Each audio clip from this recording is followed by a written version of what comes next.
kan orang tadi. Waalaikumsalam warahmatullahi wabarakatuh. Santai gini kok. Perkenalkan, kami dari kelompok 4. Kami akan membahas psikologi sastra. Sebelum mulai ke materinya, izinkan aku berteks. Saya berpantun terlebih dahulu ya. Teman-teman boleh bilang enggak? Acil kok Boleh. si Acil gak Kuat-kuat si kayu jati. cakep. Cocoknya dijadikan lemari. Iya kan? Biar cinta tumbuh di hati, izinkan kami memperkenalkan diri. Boleh.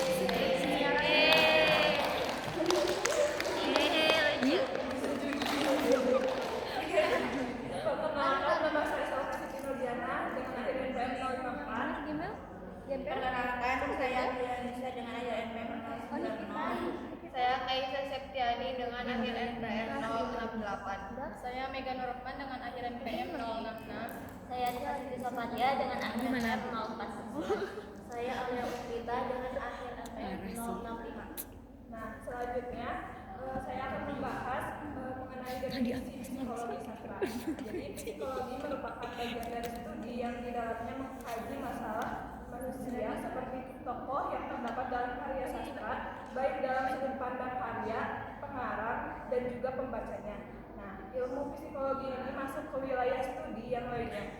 Dalam hal ini sebagai ilmu bantu, misalnya dalam politik, ekonomi, sosial budaya, dan juga sastra. Nah, psikologi dalam sastra itu terbagi menjadi 4 bagian, yaitu Harap deui. studi tentang proses kreatif sang pengarang, lalu studi pengarang, kemudian studi tentang hukum psikologi dalam karya sastra, dan juga studi tentang pembaca sastra.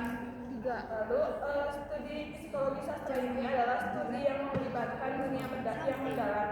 Dunia tersebut sulit dijangkau oleh masyarakat umum sebab membutuhkan kemampuan berpikir dan bernalar yang lebih dalam. Kemudian materi selanjutnya akan disampaikan oleh April.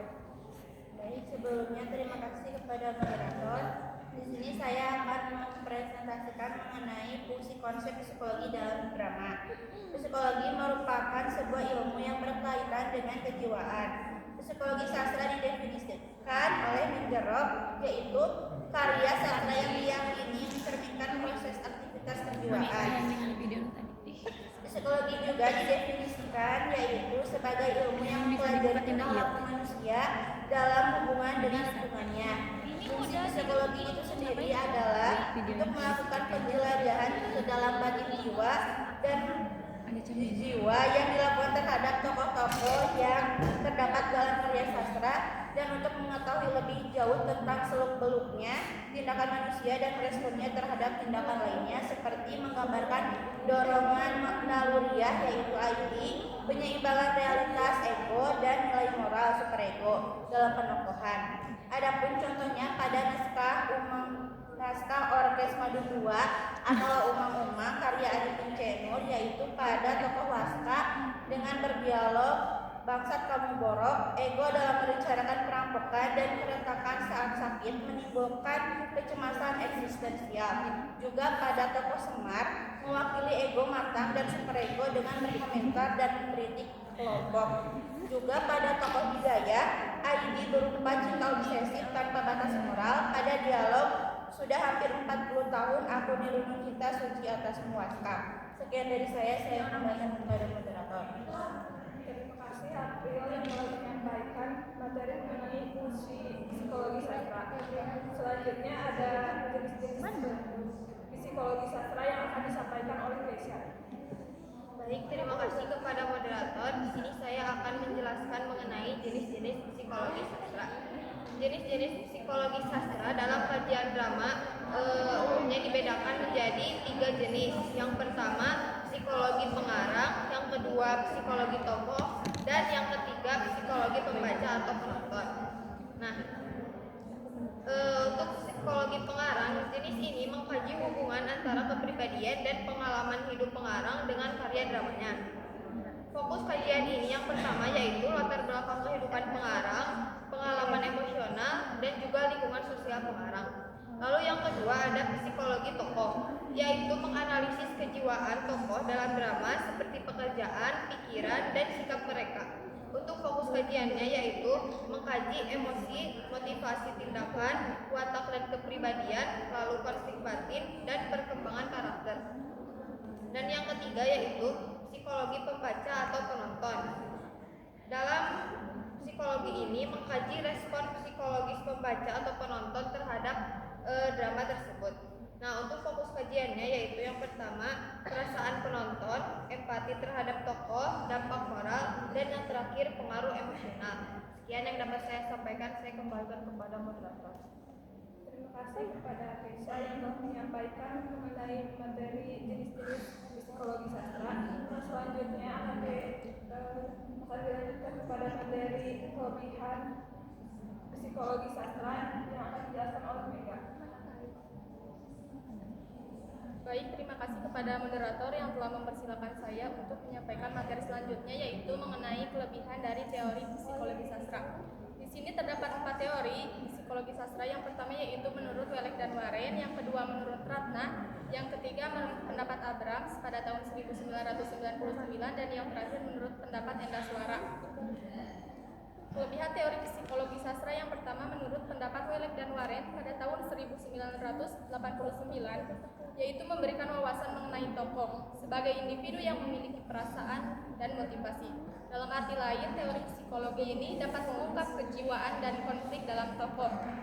Contohnya, jika dalam sebuah drama terdapat salah satu tokoh yang sering sekali berteriak atau marah, maka orang memandang tokoh tersebut yang tanpa menggunakan teori psikologi sastra maka akan memandang bahwa tokoh tersebut memiliki sifat yang keras. Akan tetapi jika seseorang memandang tokoh tersebut dengan menggunakan teori psikologi sastra, maka orang tersebut akan menilai perasaan dari tokoh tersebut dan latar belakang yang dialami oleh tokoh tersebut. Selanjutnya yaitu menurut pendapat Ratna pada tahun 2015 bahwa kelebihan teori psikologi sastra ini dapat melihat hubungan sebab akibat secara kejiwaan. Maksudnya dengan teori psikologi sastra ini, setiap peristiwa di dalam cerita sangat berpengaruh terhadap jiwa dan tindakan tokoh. Contohnya, jika dalam sebuah drama tokoh tersebut memiliki sikap sebagai pemberontak, maka sikap tersebut tidak muncul secara tiba-tiba, melainkan didasari oleh kondisi psikologis dan sifat tertentu yang mendorong tokoh memilih jalan untuk menjadi seorang yang pemberontak. Yang ketiga yaitu menurut pendapat Abrams pada tahun 1999, kelebihan dari teori psikologi sastra ini dapat merepresentasikan pengalaman internal manusia. Maksudnya, perasaan tokoh di dalam cerita dapat menggambarkan pengalaman manusia di dunia nyata pada umumnya. Contohnya, jika di dalam sebuah drama terdapat penggambaran perasaan yang seolah-olah tokoh tersebut menyerah ataupun putus asa, maka perasaan tersebut dapat dipahami sebagai cerminan dari kegelisahan batin, perasaan tertekan ataupun tertindas, serta tekanan psikologis yang dialami oleh tokoh. Dan yang terakhir, kelebihan teori psikologi sastra menurut pendapat Endaswara pada tahun 2013 adalah kemampuan menjadi pintu utama dalam memahami kejiwaan tokoh. Pemahaman tersebut dapat dilakukan melalui pengamatan terhadap percakapan atau dialog tokoh, karena dialog seringkali merefleksikan kondisi psikologis, konflik batin, serta sikap tokoh dalam menghadapi peristiwa dalam cerita. Contohnya, jika dalam sebuah drama terdapat dialog atau monolog yang panjang beralur berputar dan dipenuhi dengan pengulangan, maka hal tersebut dapat menunjukkan bahwa tokoh sedang mengalami konflik batin atau memiliki permasalahan psikologis yang belum terselesaikan di dalam dirinya. Sekian yang dapat saya sampaikan, saya kembalikan kepada moderator. Terima kasih kepada Mega yang telah menyampaikan materi mengenai kelebihan psikologi sastra. Selanjutnya ada keterbatasan psikologi sastra yang akan disampaikan oleh Alia. Baik, terima kasih kepada moderator. Jadi selanjutnya saya akan menjelaskan mengenai keterbatasan teori psikologi sastra. Ada menurut 3 pakar. Yang pertama menurut Welek dan Waren.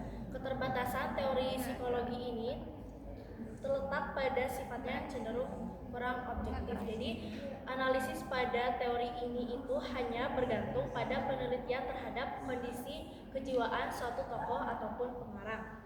Jadi memungkinkan munculnya perbedaan kesimpulan antara penelitian peneliti satu dengan peneliti lainnya dalam mengkaji suatu karya sastra yang sama. Kemudian yang kedua ada menurut Ratna. Salah satu keterbatasan teori psikologi sastra adalah kecenderungannya mengesampingkan unsur-unsur lain dalam karya sastra, seperti simbiolisme dan teknik dramatik.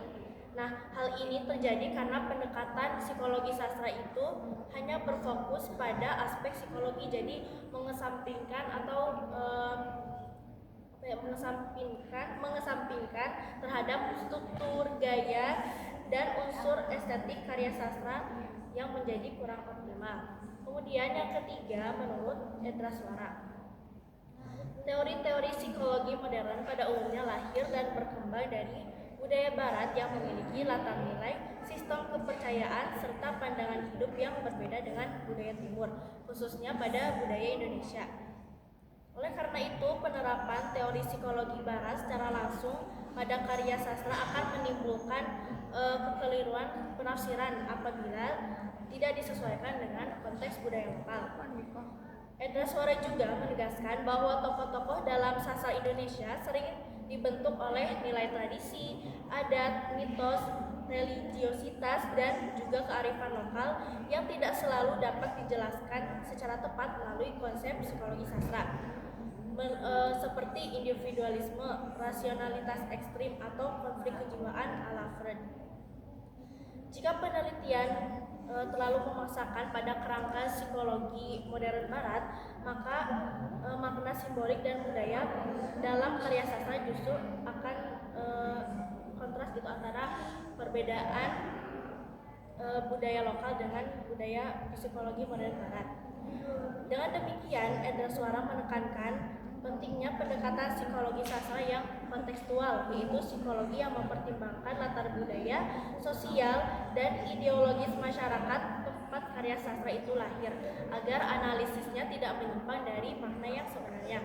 Contohnya, dalam karya sastra Indonesia itu sering sekali ditemukan tokohnya itu menunjukkan sikap pasrah, diam, dan menerima keadaan. Nah, tapi sikap itu dalam perspektif psikologi modern, perilaku itu ditafsirkan sebagai gejala gangguan mental seperti depresi, apatisme, atau ketidakberdayaan psikologi. Namun, penafsiran semacam ini juga dapat menjadi keliru karena apabila dilepaskan dari konteks budaya barat. Nah, dalam budaya Indonesia, khususnya budaya Jawa dan Melayu, sikap pasrah ini seringkali dipahami sebagai bentuk penerimaan terhadap takdir, kesabaran, serta kepasrahan religius kepada Tuhan. Sikap tersebut bukan menunjukkan kelemahan mental, melainkan mencerminkan nilai kearifan lokal yang menekankan harmoni ketenangan batin dan juga pengendalian diri. Sekian materi yang saya sampaikan, saya kembalikan kepada moderator. Terima kasih kepada ahli yang telah menyampaikan materi mengenai keterbatasan psikologi sastra. Yang selanjutnya ada keterkaitan psikologi sastra yang akan disampaikan oleh Lisa. Baik, terima kasih kepada moderator yang telah mempersilahkan saya. Teman-teman, di sini saya akan menjelaskan keterkaitan antara psikologi sastra dengan unsur individualistik yang terdapat dalam naskah Orkes Madu II atau Awal ini. Yang pertama itu ada tokoh dan penokohan. Tokoh-tokoh dalam Orkes Madun atau Umang-Umang ini digambarkan sebagai manusia kecil yang hidup dalam tekanan ekonomi dan sosial. Selain itu dapat kita lihat tokoh Wasta. Tokoh Wasta ini adalah seorang pemimpin dari gerombolan penjahat yang digambarkan sebagai seseorang yang karismatik dan kejam. Nah, saya di sini akan mengambil salah satu dialog yang terdapat dalam naskah, yaitu dialognya itu saat Wasta memarahi Engkos. Di situ Wasta berkata, jika kamu sendiri yang minta diludahi Engkos, kamu sendiri yang minta dicambuk Engkos, kamu sendiri yang minta dirajam Engkos, kamu sendiri yang minta dibandem Engkos. Lalu dalam Kramang Engkos tersebut ada penjelasan kasmaran. Nah, sebetulnya di sini saya bertanya-tanya gitu, apakah kasmaran ini kan erat kaitannya dengan jatuh cinta? Lalu itu saya tuh aneh, apakah pada waska atau bagaimana. Lalu selanjutnya ada penjelasan sambil meludahi deretan kata-kata Unpad dan waska melempar Engkos dengan batu dan apa saja yang dan Engkos merasakannya dengan nikmat sekali. Lalu saya juga mempertanyakan bagaimana seseorang yang mendapat kekerasan bisa menikmati kekerasan tersebut. Ternyata teman-teman, hal tersebut itu menunjukkan relasi sadomasokistik antara waska dan anak buahnya yaitu Engkos, di mana kekuasaan dan penderitaan menjadi sumber kenikmatan. Nah, jadi sadomasokistik ini diambil dari kata sadisme dan masokisme. Sadisme ini itu dorongan seseorang untuk mendapat kepuasan dengan cara memberikan penderitaan, lalu memberikan rasa sakit kepada orang lain, bisa berupa makian atau rasa sakit yang berupa fisik. Lalu masokisme ini adalah dorongan seseorang untuk mendapatkan kepuasan dari menerima rasa sakit itu. Jadi orang yang memiliki masokisme itu cenderung memiliki kepuasan dari penderitaan yang orang lain berikan. Nah, jadi ini tuh menunjukkan bahwa antara waska dan Engkos memiliki relasi sadomasokistik. Nah, jadi relasi sadomasokistik dalam naskah ini bukan sekadar gambaran kekerasan, melainkan simbol ketergantungan psikologis antara pemimpin dan pengikut yang mengungkap bagaimana manusia bisa terjebak dalam dinamika kekuasaan yang absurd. Penderitaan dianggap sebagai bukti cinta dan loyalitas. Lalu selanjutnya ada alur cerita dalam naskah ini berkembang dengan meningkatnya konflik psikologis tokoh. Peristiwa-peristiwa yang terjadi bukan sekadar rangkaian tindakan fisik, melainkan reaksi atas kegelisahan batin, rasa terancam, dan ketidakbudayaan tokoh menghadapi sistem sosial. Nah, kan dapat kita lihat jika dalam naskah ini bahwa anak-anak buah waska itu memiliki ketergantungan terhadap seorang pemimpin, figur pemimpin. Kita bisa lihat ketika waska itu membeku atau sakit. Nah, itu tuh terjadi alur yang berhenti pada kepanikan kolektif. Nah, kepanikan kolektif ini adalah kondisi psikologis di mana sekelompok orang mengalami ketakutan, kecemasan, atau kebingungan secara bersamaan, biasanya dipacu oleh hilangnya figur, otoritas, atau ancaman yang tidak jelas. Bisa kita lihat saat Jafar berkata, kalau dia mati, siapa yang akan memarahi kita? Kalau dia mati, siapa yang akan mencaci kita? Nah, ini membuktikan bahwa makian waska ini dipersepsikan sebagai bentuk kepemimpinan secara psikologis.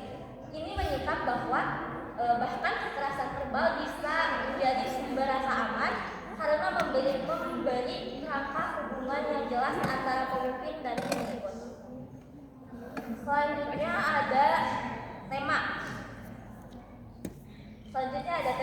Tema dalam orkes Madun atau Umang-Umang ini berkaitan erat dengan persoalan psikologis manusia marginal, seperti keterasingan, kehilangan martabat, dan perjuangan mempertahankan eksistensi diri. Lalu ada latar atau setting. Nah, di sini saya akan bertanya kepada satu orang ya. Mungkin juga Yuki.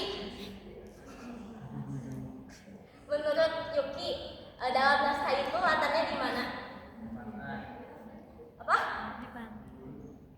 Nah, dalam naskah Umang-Umang, latar Umang-Umang itu di mana?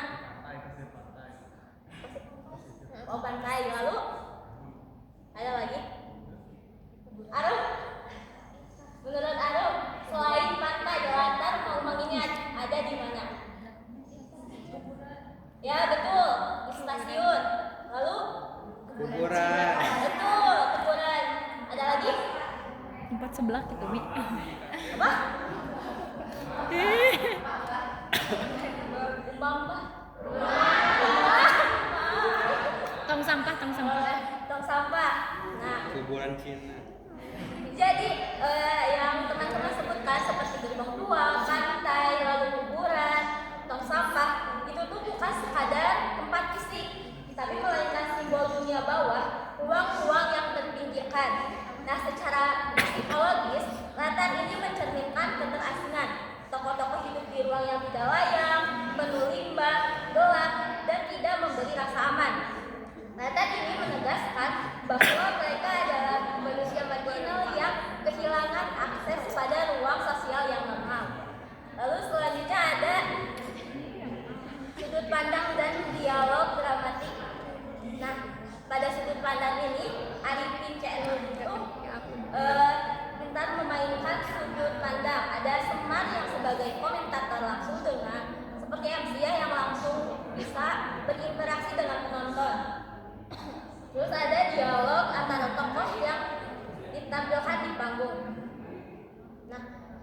dialognya itu bisa makian. Nah, makian itu adalah cara mereka membuang stres, lalu tangisan. Tangisan itu tanda panik atau takut ditinggal, lalu absurd, mekanisme bertahan agar tidak gila menghadapi realitas yang keras. Lalu ada keterpaduan unsur intrinsik dan psikologi sastra. Unsur menunjukkan jadi Arifin C. Nur itu menunjukkan kisah hidup orang marginal itu tidak hanya sekadar soal miskin atau kriminal, tapi juga soal mental yang terjebak sistem tidak manusiawi. Mereka menangis, marah, absurd, semua itu cara bertahan biar tetap hidup. Sekian dari saya serahkan kepada moderator. Terima kasih kepada Risa yang telah menyampaikan materi mengenai keterkaitan psikologi sastra. Yang selanjutnya, sesi pemaparan materi telah selesai. Yang selanjutnya ada sesi diskusi. Kepada teman-teman yang ingin bertanya, boleh angkat tangannya. Ya, boleh. Semua. Ya. Semua. Itu Eling. Selalu nanya nak.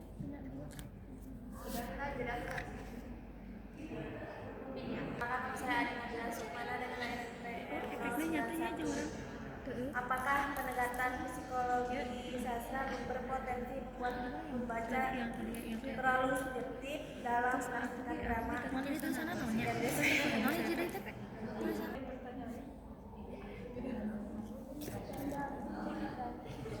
Ya, ayo boleh.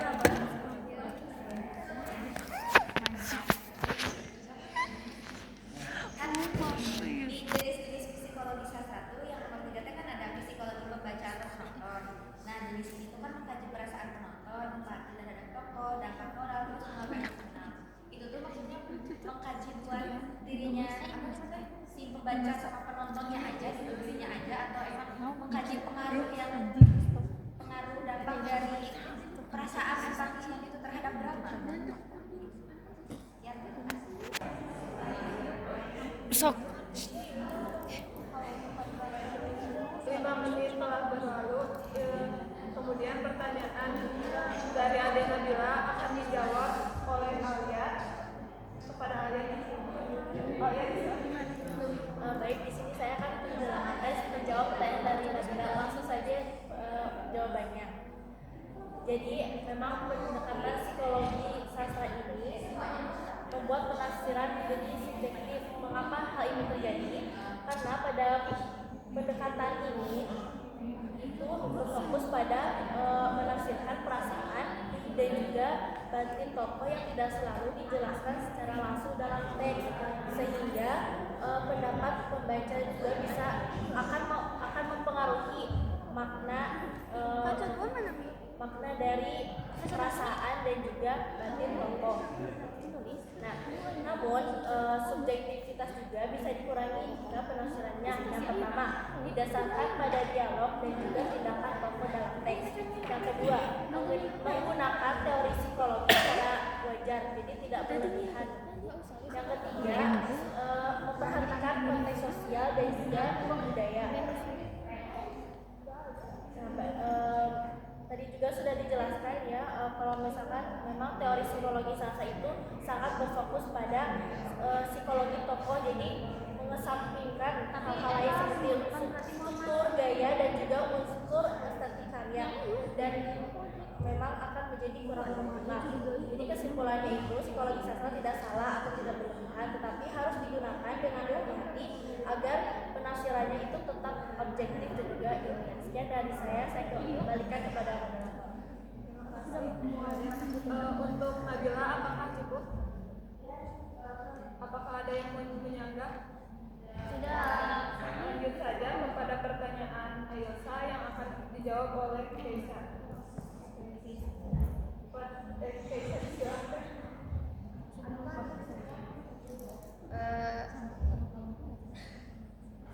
Baik, di sini saya akan menjawab pertanyaan dari Ayosa. Kajian psikologi memang tidak hanya berfokus pada individu, Tapi titik awalnya adalah sebagai respon pribadi pembaca atau si penonton seperti perasaan, empati, dan keterlibatan emosional. Namun, kajian ini juga melihat bagaimana respon tersebut berdampak secara sosial bagi penonton. Nah, emosi dan empati yang dialami individu bisa mencakup, yaitu yang pertama membentuk sikap terhadap realitas sosial, mengaruhi cara memandang orang lain atau kelompok tertentu, dan menular menjadi kesadaran atau emosi kolektif dalam lingkungan masyarakat. Jadi psikologi mengkaji pengalaman batin individu sekaligus dampaknya terhadap lingkungan sosial yang lebih luas. Sekian dari saya. Ayo saat akan sesi diskusi setelah selesai. Yang selanjutnya saya akan menyampaikan kesimpulannya. Jadi psikologi sastra itu membantu memahami drama sebagai cerminan konflik dan pengalaman manusia melalui bagian psikologi pengarang, tokoh, dan pembaca. Nah, pada orkes Madun atau Umang-Umang karya Arifin Senur, keterkaitan psikolog sastra dengan unsur intrinsik, tokoh, alur, tema, latar, dan dialog menunjukkan bahwa drama ini bukan hanya kritik sosial, tetapi juga potret penderitaan dan pergulatan psikologi manusia marginal. Sekian presentasi dari kami. Mohon maaf jika terdapat banyak kesalahan. Ayo ting-ting makan kepiting. Assalamualaikum, Neng. Waalaikumsalam.